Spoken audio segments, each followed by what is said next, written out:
Y bien, mis amigos, regresamos acá al tercer segmento de la otra realidad. Recuerda que hoy estamos a 25 de octubre del año 2019. Estamos acá, ya usted sabe, elaborando y haciendo lo mejor que se pueda por divulgar información, hacer el análisis que podamos y que ustedes pues sigan en ese camino de explorar la conciencia, de ser autodidactas y de saber un poco más, ¿no? No quedarnos o conformarnos con lo que nos dicen y con lo que alegadamente debemos seguir repitiendo tiempo tras tiempo, generación tras generación. Bueno, había mencionado algo en el primer segmento sobre las crisis electorales, ¿no? Las campañas para desacreditar las democracias liberales en Latinoamérica y en muchas partes del mundo. Actualmente hay crisis en Venezuela, hay dudas obviamente del gobierno de Maduro y de inclusive las elecciones que ganó Maduro y la oposición pues ha tenido una campaña fuerte. Venezuela está dividido, fraccionado dentro, ¿no? Internamente hay luchas de todas clases. Fuera de Venezuela pues las relaciones con muchos de los países latinoamericanos pues están afectadas y sobre todo con el mayor inversor que hay en toda Latinoamérica y América, que es los Estados Unidos, la mayor economía del mundo. Luego tienes a Canadá, que es otra de las grandes economías del G7. Por ahí tienes la situación de Ecuador. Hemos dado cuenta, ¿no?, cómo ha estado la violencia en Ecuador, las protestas en Ecuador, la gente en contra de su gobierno, cuando vino esta alza de combustible que se dio en Ecuador, y toda la situación que todavía no se ha mejorado, inclusive aún echando hacia atrás lo que el gobierno había decidido. El pueblo aparentemente pues quiere un cambio, no necesariamente para lo anterior al gobierno de Correa, sino probablemente quieran otra cosa. Así que veamos a ver qué es lo que piden los pueblos. La mayor parte de los pueblos piden justicia social. Por otro lado tenemos a Bolivia, Evo Morales, que usted sabe que es de la época de Hugo Chávez. Evo Morales de la izquierda latinoamericana, ahora mismo tiene problemas, hay paros allá en el país, hay 8 regiones que están paralizadas, violencia, palo, puño y bofetada, gases lacrimógenos. Bueno, la cosa también en Bolivia está encendida, vecina de Venezuela, de Ecuador y sobre todo Chile, ¿no? En Chile, donde después de los años 70, año 72, ¿no?, cuando se da el golpe de Estado y sube Pinochet al poder, eliminan a Salvador Allende, dicen que se suicidó, pero bueno, el estudio balístico y la prueba pericial indica que no mucha gente se ametralla a sí mismo con AK-47, pero bueno, cosas de la vida. La situación es que como muchos de estos golpes de Estado, pues subió la ultraderecha, una alianza militar, como pasó en Brasil en los 60 y en muchas otras regiones, como pasó en Nicaragua, como pasó en Salvador, como ha pasado en todos estos países. Argentina, sí, Argentina por muchos años hubo una junta militar también a cargo de Argentina. Después de Perón y todo esto, todos recordamos de la historia, obviamente en Latinoamérica siempre han sido golpes de Estado, revoluciones, contrarrevoluciones. Bueno, lamentablemente la inestabilidad en un continente con tantos recursos, tanto naturales como humanos, pues se desperdician gravemente. La situación de Chile es peligrosa. Argentina, pues Argentina sigue definitivamente hacia atrás en reversa. Su economía, su estabilidad social y política está en una amplia crisis. Nicaragua, aunque ahora usted no oye tanto de la represión del gobierno, los pasados 2 años, la cantidad de cientos de asesinatos, cientos de personas muertas por el gobierno en las calles, en tiroteos, como represión ante las protestas contra Ortega y su gobierno, aunque en estos momentos no hemos escuchado, ¿no?, ese tipo de exposición de grandes focos de violencia. Definitivamente continúa obviamente la situación crítica, continúa nuevamente, ¿no? Toda la problemática no se ha resuelto allá en Nicaragua. En Honduras la cosa no mejora tampoco, ni en El Salvador, ¿no? Por eso usted ve tanta gente que viene de Honduras, El Salvador, no únicamente mexicanos que tratan de entrar por la frontera con Estados Unidos. ¿Por qué? Pues ya sabemos cómo está la Mara. Las maras, las pandillas, definitivamente controlan completamente la vida en estos países centroamericanos y es una situación sumamente complicada. Así que tenemos inestabilidad política, inestabilidad de seguridad, inestabilidad económica, la pobreza sigue rampante en todos estos países. Y esto pues se extiende no únicamente ahí, a muchos otros sectores. Si comparamos a Puerto Rico con toda esta realidad latinoamericana, no estamos muy lejos tampoco, ni muy lejos de la narcoeconomía o narcogobierno que hay en México, no, ni muy lejos. Inclusive, esta semana hablaba el exdirector de la DEA en Puerto Rico con mi amigo Rubén Sánchez y hablaba de algo que yo aquí he hablado hasta la saciedad, precisamente de eso, de esa relación económica, de esa economía informal, de esa economía subterránea, de cómo promueve la economía del lavado de dinero en Puerto Rico y cómo hemos sido el enlace, ¿no?, de esa conexión antillana de los carteles que vienen desde Sudamérica, específicamente Colombia y Venezuela, que sigue siendo el centro de acopio de la cocaína de toda América, sépalo usted. Antes, el centro de acopio de la cocaína era Panamá. Ahora es Venezuela. Usted conozca la historia un poco, el trasfondo de todo esto. Y claro, era la época que estaba Carepiña, Noriega, y Noriega, que trabajó para la Agencia Central de Inteligencia por muchos años, ¿no? Estuvo a cargo de las operaciones de la CIA en Centroamérica y Suramérica. Pues Noriega pues era el centro de acopio, donde Barry Seals, que venía a Colombia, ¿de acuerdo?, la gente de la CIA que traía en avión precisamente la droga hacia Arkansas, ¿no?, hacia el estado que su gobernador era ¿quién? Bill Clinton, ¿no? Así que caigamos en tiempo. Aquel pueblito de Mena, ¿se acuerda? Bueno, esa historia la hemos hablado hasta hace muchos años, contamos esta historia y la presentamos hace como 15, 16 años atrás en conferencia, en Complot, una conferencia que presentamos, la primera versión hace como 16 años atrás, con mi directo amigo el ingeniero Orlando Pla. Bueno, a lo que voy con todo esto, es que en Puerto Rico tenemos muchas situaciones que son interesantes y que tal vez explican el porqué la realidad nacional que se tiene aquí.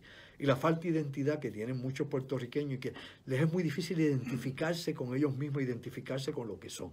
Aquí la gente se va de Puerto Rico y se olvida que son puertorriqueños. Yo esto lo he hablado muchas veces. Hay gente que reniegan de su propio origen. Y eso obviamente da vergüenza, eso no tiene perdón.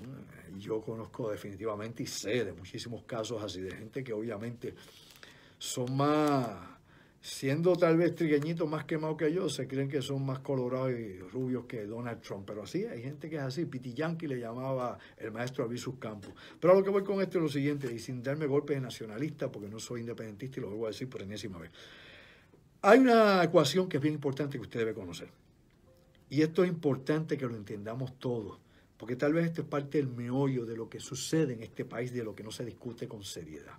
Como he dicho, como en la naturaleza y en el ecosistema todo está concatenado, todo está conectado, dentro de la ecología humana, es decir, dentro del ambiente de la sociedad, de la política, del diario vivir, de la cultura, de la idiosincrasia, todo lo que compone un pueblo, todo lo que nos define, hay una serie de factores que son sumamente importantes para controlar no únicamente la opinión pública, sino la dirección de un país, de cómo usted puede controlar a la población de ese país. Y me explico para que me entienda. Oiga, esta es la fórmula. Un pueblo drogado, un pueblo alcoholizado, no conspira. ¿Lo entendió? ¿Se acuerda usted de la fórmula española? ¿Ah? ¿Se acuerda de ella o no se acuerda? Las 3B. Baile, botella y baraja. ¿Se acuerda? Esa es la fórmula española a bregar con los criollos de Puerto Rico. Baile, botella y baraja. Mientras haya baile, botella y baraja, aquí nadie hace revoluciones. Un grupito chiquito allá, grito del área, un poquito por allá, pero los limpiamos rápido y nadie se une a la lucha popular, nadie se unió a la liberación del país. Y los líderes fuera de la isla, para colmo, o sea, en época en que no había ni celular, ni telégrafo, ni había madre para comunicarse, así que no había forma que usted pudiera dirigir una revolución desde el extranjero, en aquel entonces, ya en pleno siglo XIX. Ahora, lo que voy con esto, sin menospreciar obviamente a todos esos próceres puertorriqueños y a todas esas mentes maravillosas que hubo en la historia de Puerto Rico, como lo fue Betance, como lo fue Ruiz Belvi y muchos otros. Oiga, lo que voy, un pueblo drogado, nuevamente, un pueblo alcoholizado, alcohólico, no conspira ni se organiza. No se puede organizar para tomar conciencia de sí mismo. En Puerto Rico hay cientos de miles de adictos a drogas. ¿Oye? Sí, busque, ahí están los reportes, cientos de miles de adictos a drogas. Tenemos cientos de miles de alcohólicos. Sí, no es exageración. Aquí, para que la gente cree que darse 4 palos y hacer el papelón del imbécil, que se cae borracho ahí, pues no, eso no es un alcohólico, no. Aquí tenemos casos bien difíciles, obviamente, de alcoholismo, ¿ok? Muchísimos, al igual que de drogas. Entonces, salud mental, ni pregunte. Y por otro lado, como mencioné en otros programas, de gente que obviamente está adicta a la prescripción médica, ¿no? a la receta que le dan a usted. Así que tiene por ahí una enorme cantidad de la población que definitivamente no se va a organizar para lucha social. Gente que no se va a organizar para hacer un cambio económico. Gente que no se va a organizar para hacer obviamente una transformación política en Puerto Rico. Gente que no cuenta ni para pool ni para banca en el momento de cambiar el estatus en la isla. Lo entiende. Por ende, la mente del colonizado no es solamente sentirse sometido y agradecer el ser sometido. La mente del colonizado es que también nos mantienen drogados, enviciados, Fíjese que en Puerto Rico cada vez que usted quiere resolver alguna situación que tiene que ver con el fisco, ¿no? Con lo que tiene el gobierno, con la hacienda, se buscan varias cosas. Primero, impuestos a los vicios, ¿no? Al alcohol y al cigarrillo, ya no saben qué más meterles, pero bueno, porque aquí la gente sigue fumando, por más que ha habido cierto cambio de mentalidad todavía, son millones y millones largos que se van. El alcohol, pues obviamente aquí la gente bebe y bebe desesperadamente como alambique, así que definitivamente hay gente que tiene y se mantiene el vicio, no importa el precio que tenga que pagar. Por otro lado, a eso le añade, aparte de esos vicios, le añade que todo eso lo arreglan a usted en Puerto Rico poniendo juegos de azar. Por eso es que están hablando, ahora no, vamos a poner ahora apuestas deportivas en Puerto Rico. Vamos a hablar de centros de juego, obviamente todos en línea. Ahora usted puede jugar en el casino a través de su celular, ¿ok? Y apostar. Pega 3, pega 4, loto, powerball, los caballos, lotería, tradicional. Por el ladito escondida la bolita, que esa es la lotería boricua, etcétera. O sea, que usted apuesta a todo. O sea, que aquí lo arreglamos todos con juegos de azar. Y con el vicio. Así que, lamentablemente, así usted no mueve una economía. Sepa usted, y vuelvo a mencionar por enésima vez en este programa, que mientras más ayudas sociales haya en Puerto Rico, mientras más mantenga existe en este país, mientras más se mantenga la gente, mientras más welfare le metan a la gente, más se perpetúa la pobreza. Toda esa ayuda perpetúa la pobreza. Y me explico para que no se me confunda. No es que no haya gente que no la necesite, claro que hay gente impedida. Claro que hay gente anciana, claro que hay gente con situaciones que necesitan ayuda social y que están esos programas ahí como ciudadanos de los Estados Unidos. Tienen derecho como el que vive allá en Nueva York, el que vive en Arkansas, el que vive, qué sé yo, en Utah, el que vive en la Madre de los Tomates en Chicago, donde sea. Claro que sí. Tienen el mismo derecho, aunque aquí seamos ciudadanos de tercera, no de segunda, de tercera clase. Ahora, mientras usted más promueve que la gente dependa de las ayudas que son federales, no son estatales, las ayudas federales, usted por un lado hace dos cosas, y esto está fríamente calculado y vea más allá de lo aparente. Mientras usted le mantenga, decían que Luis Muñoz Marín mató la revolución cuando le llenó la barriga al jíbaro. Pues ya no había hambre, entonces ya no había por qué, no había razón por la cual levantarse en contra de. Y eso siempre lo han dicho, ¿no? Por eso le dicen pancistas a esa gente de los colorados, los pancistas. ¿Ok? A los PNP o los estadoístas de antes, ¿no? A los republicanos les decían vendepatria, porque no eran los pancistas, ¿verdad? La cuestión es, amigos y amigas de la otra realidad, sin entrar en líneas ideológicas o políticas particulares, es que una de las mentalidades siempre ha sido para aplacar una explosión social en Puerto Rico, de que hayan revueltas, mantener obviamente a la clase pobre que es mantenida, alimentada, gorda y colorada, que no hagan el menor esfuerzo posible, que los podamos mantener bajo control con las ayudas sociales. Si se cortan los cupones, si se corta el plan 8, si se corta el WIC, entre otras cosas, entre otras ayudas más de las que hay, ¿qué usted cree que pasaría con toda la gente que depende exclusivamente de eso? Las protestas para sacar a Ricardo Rosselló serían nada al lado de eso. ¿Por qué? Porque más de la mitad de la población de Puerto Rico depende de eso. No de otra cosa, es la verdad, nos guste o no, depende de esas ayudas. ¿Qué pasa? Hay gente que sí la necesita, hay gente que coge PON desde la tarjetita de salud para abajo, hay gente que coge PON con todo. Lamentablemente está el abusado, ¿no? Siempre está el abusado en todas partes, el amañado. ¿Pero qué ocurre? Pues bueno, aparte de que usted mantiene y calma la posible explosión social o revueltas que pudieran haber o protestas por falta de recursos en un país pobre como Puerto Rico, porque Puerto Rico, siendo un territorio no incorporado, es el territorio más pobre de los Estados Unidos. O sea, Mississippi, que es el estado más pobre, es más rico que Puerto Rico, se gana más que aquí. La calidad de vida está por arriba del puertorriqueño, ¿no? Los niveles de pobreza aquí son mayores y las estadísticas lo dicen muy claro, todos los estudios así los reflejan. Ahora, nuevamente vuelvo a señalar, aparte de eso, promueve la pobreza porque entonces no permite que la gente se supere, que la gente quiere estudiar, que la gente busque trabajo. Entonces nos dicen, han bajado los niveles de desempleo en Puerto Rico. Bueno, aparte de que se han ido cientos de miles de Puerto Rico, que se van a trabajar afuera, que han dejado plazas vacantes en Puerto Rico. Por otro lado, hay gente que se cansó de buscar trabajo ya, o hacen su propia autogestión, o se fueron a la economía informal, elemental. Pues lógicamente los números te dicen eso, pero los números se manipulan. Los magos de los números hacen 60 cosas con una estadística. Yo le puedo probar a usted que una vaca brinca por arriba de la luna, como aquel cuento de los niños, o que la luna es de queso y se come con melado. O sea, vamos a respetarnos en ese sentido y darnos cuenta cómo podemos crear un país pobre precisamente con este tipo de dependencia y cómo matamos cualquier sueño de superación o de una nueva sociedad transformada para el siglo XXI. Así definitivamente no creo que Puerto Rico tenga futuro. No importa lo que le prometa el político que quiera subir en las próximas elecciones. Óigame, cualquiera de estos individuos, hombres o mujeres que quieran ir, desde los mamarrachos que están colados como este, que acaban obviamente de renunciar y salir precisamente de la Cámara de Representantes, este señor de apellido Miranda, del Partido Nuevo Progresista, Guillermo Miranda,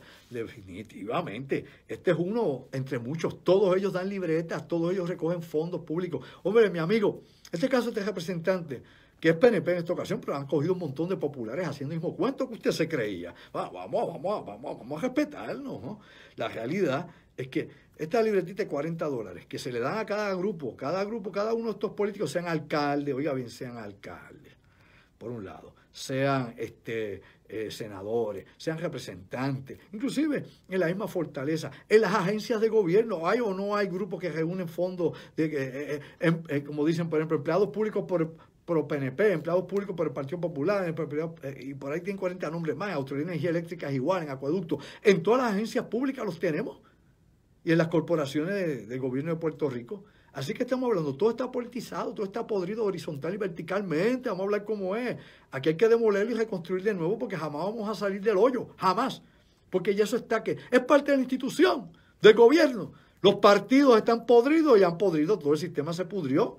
¿Cómo no se va a podrir? Con la oligarquía política que hay en Puerto Rico. Hay una oligarquía aquí, un grupo familiar que se reparten, no que se heredan, por ejemplo, los puestos, alcaldes a hijos o a hijas, gobernadores a hijos, senadores o representantes, y por ahí te sigue la familia completa, y la familia es una institución, un chorro de gente, obviamente, que es parte de esa oligarquía del país, que es parte de ese nepotismo que tenemos todo el tiempo. ¿O no hay nepotismo? Claro que sí, rampante, y el Senado y la Cámara lo protegen. ¿Es o no es así? Que digan que no es o no es así. Se cambia y todo el mundo lo sabe. Un escándalo a voces el nepotismo político en Puerto Rico. La plutocracia, ¿no? Los inversionistas económicos, los que, ¿no? Como dicen por ahí, el pay for play, que se da continuamente. Todos estos cabilderos, esta gente, pues claro que sí. Elías, el individuo que andaba por ahí, por arriba y para abajo. ¿Acaso no era uno de ellos? Sí, Elías Sánchez. No sé, andaba por ahí para arriba y para abajo, entre muchos más. Pues claro, son un chorro de gente que es parte de esa plutocracia, de la que viven muy bien del gobierno de Puerto Rico, los favores políticos aquí, el gobierno corrupto desde la A a la Z. Pues eso está podrido, el sistema está podrido. ¿Y qué hacemos para cambiarlo? ¿Qué alternativas tenemos para cambiarlo? Bien difícil. Bien difícil, ¿por qué? Porque todo el mundo juega el mismo juego. Todos juegan el mismo juego, lamentablemente. Recuerde usted, la pobreza como institución social. De eso vive Puerto Rico. Y los políticos de Puerto Rico, oiga bien, los políticos de Puerto Rico lo que hacen es precisamente eso, promover la pobreza. ¿Por qué? Porque, ¿qué es lo que prometen? Dígame usted, vamos a hablar a calzón quitado. ¿Qué es lo que siempre van a las comunidades? ¿Qué es lo que prometen siempre? Más ayuda. Ay, sí, el gobierno va a ayudarte, el gobierno te vale esto, trabajo para fulano, me engano a cada alcahuete, al sacola, del ambematre, chupamatre. Entonces, como dice mi amigo Seijo, todo ese tipo de gente, eso es lo que prometen, eso es lo que prometen. ¿Qué es lo que le dice a usted a la estadidad? A mí me da vergüenza ajena cuando yo oigo un estadista hablando, porque de verdad, no sabe de qué carrizo está hablando, no educa al pueblo sobre lo que es la estadidad. La estadidad la venden en Puerto Rico como mayores ayudas federales. ¿Es o no es así? Dime, tú mismo, estadista, ¿es o no es así? No, las ventajas de la estadidad, vamos a tener más fondos para esto, vamos a tener más ayudas sociales, vamos a tener más welfare, vamos a tener aquello, seguro social, vamos a tener aquello, Medicaid, vamos a tener eso es lo único que promete. No te habla del poder político, no te habla de propuestas económicas de desarrollo y elevar la calidad de vida de Puerto Rico. Es mantengo lo que te venden. Bueno, y los independentistas pues te venden una independencia con ciudadanía norteamericana, seguro social norteamericano, y si te dejan con pasaporte americano también, porque esos son otros que cogen pon y dan vergüenza, porque la ideología tampoco la saben explicar. Y yo quiero ver un líder independentista, por ejemplo del PIB, que vaya a un residencial público a dar un discurso. Vamos. ¿Cuándo? ¿Dónde? ¿Cómo? Que me diga, para ir a aplaudirlo, que me diga, o para chiflarlo. Hombres que no saben hablar el idioma del pueblo, creen que van allí a citar versos, a hablar en prosa, ¿no? Hablar entre ellos, intelectualoides, que el pueblo no entiende eso, la masa no lo entiende, por eso no sacan votos, por eso no llegan ni al 3%, ni ganarán nunca nada de nada. Así que su causa está muerta y perdida, porque no educaron al pueblo. Al igual que los estadoístas, no educaron al pueblo. Entonces el pueblo está en el limbo. Estado Libre Asociado. Pues ya no es que el Puerto Rico quiera el Estado Libre Asociado. Es que eso no existe. Lo he dicho aquí tantísimas veces. No existe. Es una falacia. Lo dije la pasada semana. Vaya al Congreso y diga que el Estado Libre Asociado le da a Puerto Rico autonomía y bla, bla, bla. Vaya. Yo quiero ver a Batia, a cualquiera de ellos, que vaya y lo diga. ¿Quién? A que ninguno. Que vaya donde Trump, alguien. Uno solamente y lo diga. Que vaya Hernández Mayoral allá ante Trump y lo diga, a ver qué le va a decir. Pues si no pueden ir, pues vayan entonces a la Corte Suprema de Estados Unidos, que vaya alguien y lo diga. Si la Corte Suprema le dijo que no, que esto es una posesión y aquí manda el Congreso y ustedes se callan la boca, niños demandados. Pues vayan a las Naciones Unidas. ¿Y qué dicen las Naciones Unidas? Que somos una colonia. Así que no tienen un solo foro, ni de casualidad, que apoye el ELA. No existe, porque es una falacia. Y usted sigue creyendo en eso, porque usted es Juan Bobo. Vamos a despertar. Entonces, las alternativas, como dije la pasada semana, no existen. ¿Cuáles son las alternativas? No tenemos, nos engañan todo el tiempo para mantenernos en el círculo vicioso de lo mismo. Lo mismo. ¿Cuáles son los líderes que van a las elecciones? Dígame un nombre nuevo, de alguien nuevo, de alguien con idea, alguien con recursos, alguien que quiera realmente meterse. A ver que son la misma gente, como este tipo fue nuevo. Bueno, el Miranda fue nuevo y fue un corrupto, un imbécil, otro chuchín de la vida, los muchos chuchín que han aparecido por ahí, ¿verdad? Hay mucha de esta gente, lamentablemente, la pobreza como institución es de lo que viven los políticos en Puerto Rico. De engañar al pobre y de que permanezcan pobres. Porque mientras usted permanezca pobre, usted necesita de ellos para vivir. Usted depende de la ayuda del gobierno. Usted depende de la gestión de gobierno. Usted depende de su político, ¿no? De su representante, de su alcalde, de su senador, del que sea. Depende de eso. Y mientras sea así, pues dependemos de Tío Sam para todo. Así que arrodíllate y pide cacao. Tienen que despertar. La gente anda en el sueño de los bobos, anda obviamente perdido allá en la lontananza, pensando, como he dicho, en las lunas de Valencia, si viene o no viene, si llueve o no llueve. Óigame, el sistema se preserva. El sistema se quiere preservar siempre. O sea, el gobierno responde únicamente a los intereses que promueven su propia economía, que promueven la riqueza, ¿no? El poder del gobierno. A eso es que responden. A la élite no responden a usted. En todos los países del mundo se ha hecho una estadística. Y en todos los grandes países, como los países pobres también, el 1% siempre es el número constante, como pasa, por ejemplo, allá en el Líbano, en Beirut. El 1% siempre tiene que el 40% de toda la riqueza, porque eso es lo que hay en todo el planeta. Y cuando lo distribuyes país por país, te das cuenta que es equivalente. Y en Puerto Rico, los ricos son un 1%. El resto somos unos pelados. Y le debemos al banco, a la financiera y a todo el mundo. Y usted no tiene propiedad realmente. Así que nos damos cuenta que la propiedad privada también es una falacia.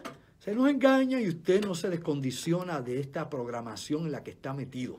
Hay que despertar durmiente. Y como he dicho, el gobierno responde a los intereses que mueven la economía, la élite. Por ende, el gobierno no es su amigo. ¿Lo entendió? El gobierno no es su amigo. El gobierno vive ¿para quién? Para los que controlan el sistema, para los grandes intereses económicos, que son los que ponen a los políticos en el lugar. Ningún pelado puede ganar. Miren, si aquí gana un candidato independiente a la gobernación, no va a poder gobernar.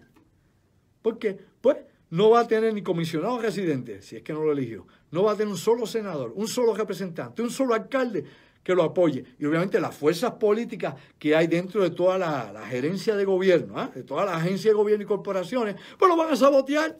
Así que va a ser el peor gobernante de Puerto Rico será el que sea independiente, porque no va a tener apoyo de nadie. El sabotaje será continuo para sacarlo de allí. Si no lo cree, bueno, espere.